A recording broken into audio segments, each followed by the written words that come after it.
എല്ലാ സാധാരണക്കാരും ഓതിയിരിക്കേണ്ട ഒരു കിതാബാണ്. അതിലുള്ള ആശയങ്ങൾ നമ്മുടെ ഖൽബിനെ ശുദ്ധീകരിക്കുന്ന ആശയങ്ങളാണ്. സാധാരണക്കാരായ ആളുകൾക്ക് നല്ലൊരു ചാൻസാണ്.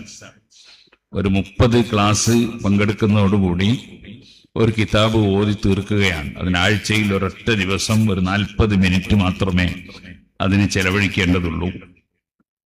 അത് ഗൗരവത്തോടെ കണ്ട് എല്ലാ സ്ഥലങ്ങളിലും അതാത് പ്രദേശങ്ങളിലുള്ള ആളുകളെ പരമാവധി പങ്കെടുപ്പിച്ച് ആ ക്ലാസ് നമ്മൾ നടത്തണം എന്നാണ് ഒന്ന് പറയാനുള്ളത്.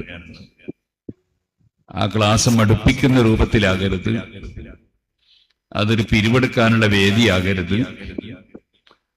ക്ലാസ്സിന് വരുന്നവർക്ക് ദർസ് മാത്രം, അനാവശ്യങ്ങളൊന്നും സംസാരിക്കരുത്. മറ്റാരെയും കുറ്റം പറയാനോ വേറെ ആരെങ്കിലും വേദനിപ്പിക്കാനോ ഒന്നുള്ളതല്ല നമ്മളെ ക്ലാസ്. മറിച്ച്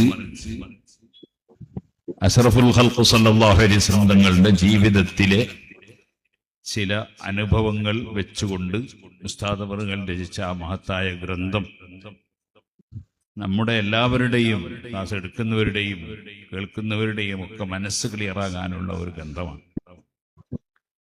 അത് എല്ലാവരും, അത് കിതാബ് ഓതുന്നവർ, സദസ്സിൽ പങ്കെടുക്കുന്നവരെ കൊണ്ടൊക്കെ ഓരോ കിതാബ് വാങ്ങിപ്പിക്കണം. ഒരു കിതാബ് നോക്കി തന്നെ ഓതണം, കിതാബ് വായിച്ച് ദർസ് നടത്തണം.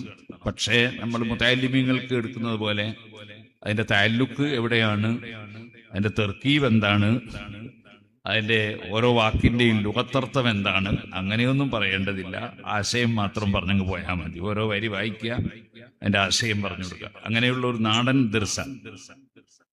അഷ്റഫുൽ ഖൽഖ് സല്ലല്ലാഹു അലൈഹി വസല്ലം ദർസിൽ പങ്കെടുത്തിരുന്ന മുതഅല്ലിമീങ്ങളിൽ അഷ്റഫുൽ ഖൽഖ് സല്ലല്ലാഹു അലൈഹി വസല്ലം തങ്ങളെക്കാൾ പ്രായമുള്ള സഹാബികൾ ഉണ്ടായിരുന്നു. അതുകൊണ്ട് പ്രായം ദർസിൽ പങ്കെടുക്കുന്നതിന് ഒരു വിഘാതം അല്ല എന്ന് നമ്മളുടെ മനസ്സിൽ ഓർമ്മ വേണം.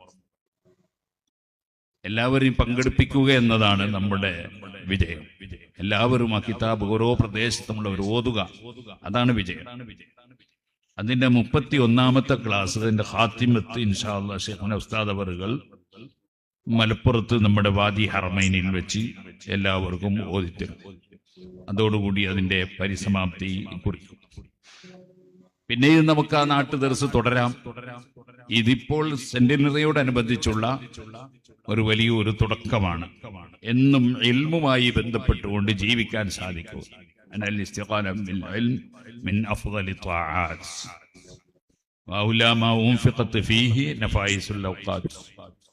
വേറെ ഏത് വിഷയത്തിന് സമയം ചെലവഴിക്കുന്നതിനേക്കാളും അള്ളാഹുവിന്റെ അടുക്കൽ പുണ്യകർമ്മം ഇൽമുമായി ജോലിയാകുന്നതാണ്.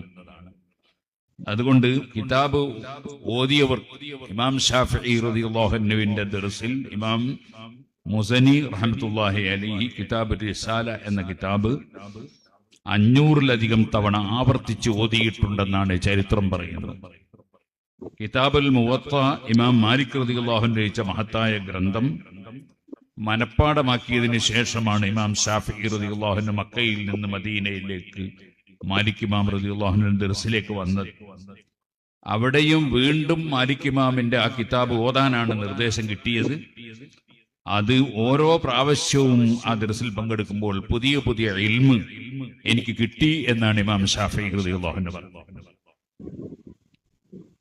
അതുകൊണ്ട് ഇൽമുമായുള്ള ഇടപെടൽ അത് ഏറ്റവും വലിയ പുണ്യകർമ്മമാണ് എന്ന് നമ്മൾ മനസ്സിലാക്കണം.